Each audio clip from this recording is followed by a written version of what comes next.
Hi guys! For today's video guys, gusto ko lang iparating yung munting mensahe ko para sa mga baguhan din kagaya ko dito sa YT.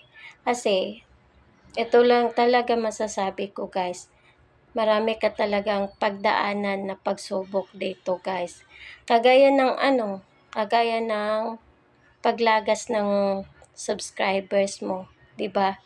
Siguro lahat naman talaga tayo makakaranas ng ganyan, yung malalagasan tayo ng subscribers, 'di ba? Kaya 'wag mong intindihin 'yan, guys. 'Wag mong intindihin yung malalagasan ka ng subscribers tapos magtatampo ka na, hindi ka na mag-upload ng video kasi yun nga, nagtatampo ka nga. 'Wag mong pairalin yung ganyang ugali, guys, yung masyado kang matampuhin kasi 'pag masyado kang matampuhin, sino ang talo, 'di ba? Tayo ang talo 'pag papairalin natin yung ganyang ugali, guys. Kaya kung malalagasan ka ng subscribers, kagaya ko nalalagasan din ako. Oo, lahat naman yata tayo gano'n, makakaranas ng ganyan na pagsubok.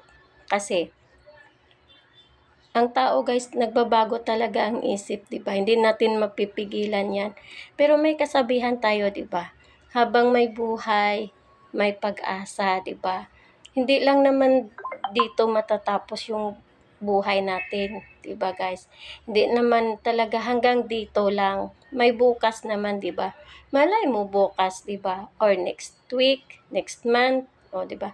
Yung iba nga ilang taon, 'di ba? Ilang taon yung hintayin nila. Kailangan lang talaga natin magtiyaga, guys, magsipag. Tapos mag-isip tayo ng magandang content para maganda din yung kalalabasan ng video natin. Kahit paunti-unti pa lang yung views natin, okay lang yan. At least may views tayo, 'di ba? Katagalan yan, guys, kung magsipag ka talaga tapos 'wag mong pairalin yung pagkatampururot mo. Ayun, malay mo, 'di ba? Mararating yung pangarap mo. Kaya, yun guys, kailangan talaga nating magsipag. Tapos, yung mga ugali nating ganyan, wag nating pairalin yan kasi, hindi maganda guys, wala tayong mararating. Oo, kasi ganyan din ako eh.